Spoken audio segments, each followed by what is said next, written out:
if you can't process information post-snap, when you snap the ball and those guys are coming at you to come rip your head off, and the defense is changing, they're rolling coverages, this and that, then you're not a quarterback.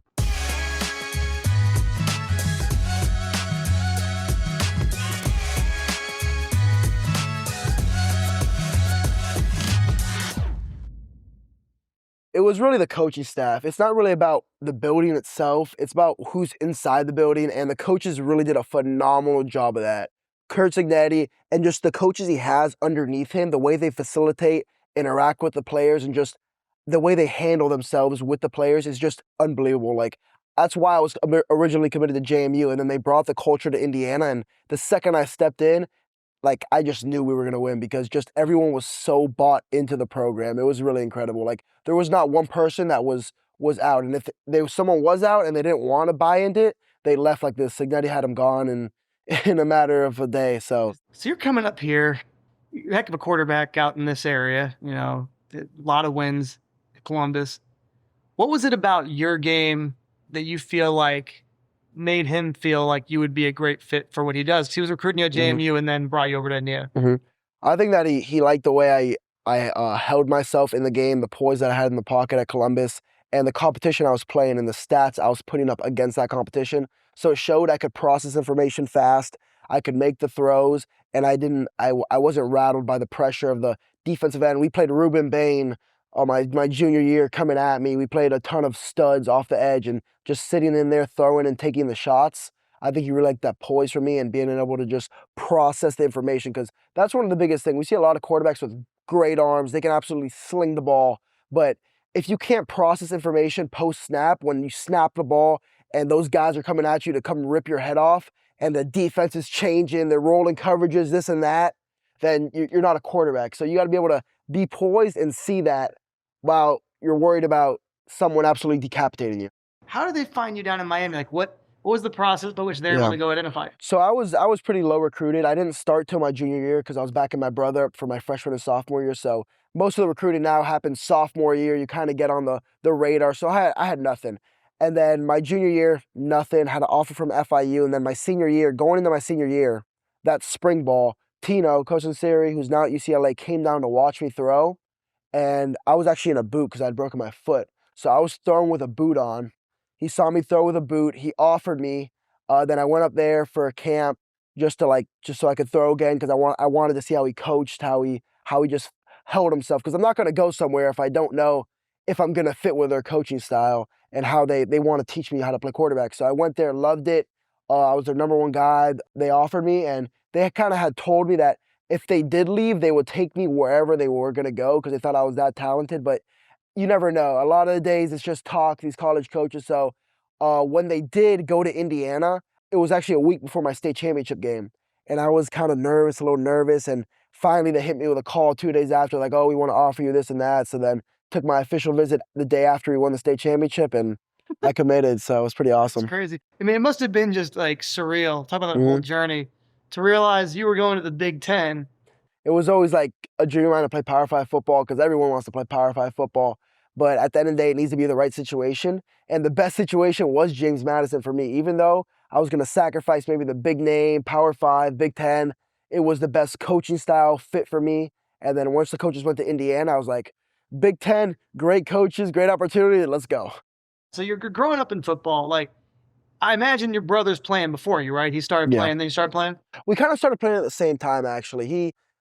I started playing, he was 2 years older than me, so I started playing when I was around 6 or 7. He started playing when he was like 8 or 9. So we've been playing since Pee-wees, and our parents kind of just threw us in at the same time because we would drive to practices together, this and that, and we would play. I would play up sometimes with him, so I'd play in his division with a little bigger guys and just that. So we kind of got thrown in at the same time. It's crazy because, like, that's almost an advantage for your development, right? Because you got to start at a younger age, and you're getting to watch everything he's doing. I have to imagine he's just been, would you say that he's been your best teacher because you've gotten to watch him throughout this whole process? Yeah, especially, I mean, when we were younger, it wasn't really, we kind of just out there playing around. But when we got to high school, that's when it really helped me. Just him being there, teaching me how he watches film, how he operates, the tips that he looks for, the cues in the game.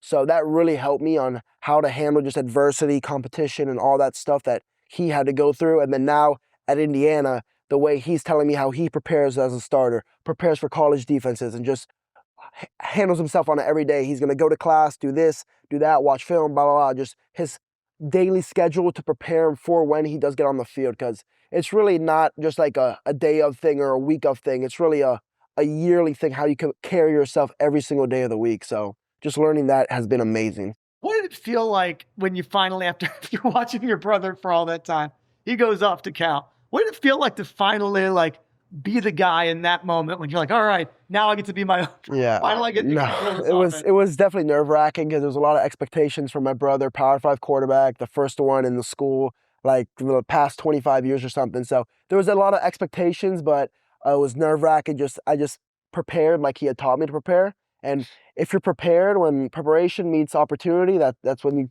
get success. So that's what happened, and it just worked out from there. Were you good right away, or were there bumps in the road first? There was obviously learning curves, but I did have a pretty good first start. I had like 3 touchdowns and 300 yards, so it was pretty good start. And then just won that state championship that year. And then my senior year, we won again, so it was pretty good. Yeah, so 2 state championships, you end up in Indiana. It all worked out. It all worked out. During that run, was that a moment that was there more adversity being on the bench and waiting, or more adversity being the start of the last 2 years? I think the most adversity came when I was going into my junior year, because I didn't get handed the job. I had to compete with a really high recruit who had transferred in. Wow. And he was originally committed to Auburn, really high recruit, 4-star guy. So he came in, everyone was like, oh, he's our guy, he's a starter, replacing Fernando, this and that. So I just competed, I worked my butt off, competed, and I eventually won the job. So that was probably the biggest adversity. What was it that you were able to do that helped you get ahead there? Because I guarantee that was not handed to you because you're last. Yeah, a lot of late nights, a lot of early mornings. Definitely just all the preparation, just spending extra time in the weight room, doing extra rotational drills so I can get a little bit more zip on my ball. So watching extra tape just so I could see defenses and just get those mental reps that I needed, because I hadn't been in the game. So I really needed those mental reps. Just I think those things, and just not being greedy, especially as a first-year quarterback. You can be greedy, like, oh, I got to make the wow throw, instead of just taking on the check down, getting a couple yards. So I think that was really the big thing, just preparation in that aspect. What do you think, from a spectator point of view, your favorite game to watch for your brother and the most painful game to watch for your brother? I loved his University of Miami game, even though it was kind of like my favorite and most painful, because he was absolutely just dicing. He was in the flow state, just getting after them. Defense, they didn't know what hit them. I mean, they were up by it was like a 38-10 at halftime, and then the coaching staff kind of screwed them over and pulled back. But he was just dicing. He was going after it. He put up so many points on the top 10 ranked Miami with College Game Day there, just showing up in a big game. So that was amazing to see. But it was also painful when they got that targeting hit and they didn't call it, and it was just painful. But yeah, and it's your hometown team. Yeah, and it's my hometown team. So seeing them dice, because they didn't recruit us, me or my brother. So kind of just seeing him dice them up and just showing that staff that they really missed big with that. So it really felt good. When he made his decision to go into the portal this year and decided to move on, how big of a part of the recruiting process were you? I kind of helped him with other schools too. He was getting recruited from a bunch of other schools. I was kind of like, wherever you think is gonna go, wherever you think is gonna fit you the best, that's where you should go. So like schools like Georgia, Miami, obviously Indiana, and a couple other schools came in. They were recruiting him hard, and I was like, if Indiana's where you want to be and you think it's gonna fit you the best, then come here. I don't have a problem, because they were gonna bring somebody in no matter what, because I don't have enough experience and all that. So who's better to bring in than my brother? Who's gonna teach me, not hide anything, like a starter that's scared that the backup's gonna come and maybe surpass him. So I didn't really influence him coming to Indiana, because at the end of the day, it's his decision. But I was definitely there, part of the process, giving him the insights on every single school, what I think about them. But you had a little bit more insight about one school. Yeah, about Indiana. Obviously, I had more insight about them, and I told him, I was very open to him, the positives, the negatives, and all of that. So he knew everything. I wasn't trying to persuade him to come. I wasn't trying to deter him from coming. So it's kind of just open book here. If you look back at your whole journey, and it could be in college, talk about kind of your hardest part of your high school thing when you have to go quarterback battle. What do you think the most challenging thing that you've dealt with in your journey, either in life or football, and how'd you get there? I think it was definitely when I broke my foot going into spring football of my senior year because I had no offers. I wanted to play college football, and breaking my foot right before that, I'm like, I can't do spring football. And all the college coaches come down to watch you during spring, and especially here, like so many college coaches are already around, all around, passing through practices, and they want to see you in person, especially for quarterback and kickers. They want to see you throw the football. They want to see you kick the ball. So not being able to drop and really play, I think, was really nerve-wracking and was really tough for me because I thought I was missing a lot of opportunities I could have gone, but obviously it worked itself out. So I think that was really, really hard for me, but I worked itself through it. You talked about your faith earlier in the show.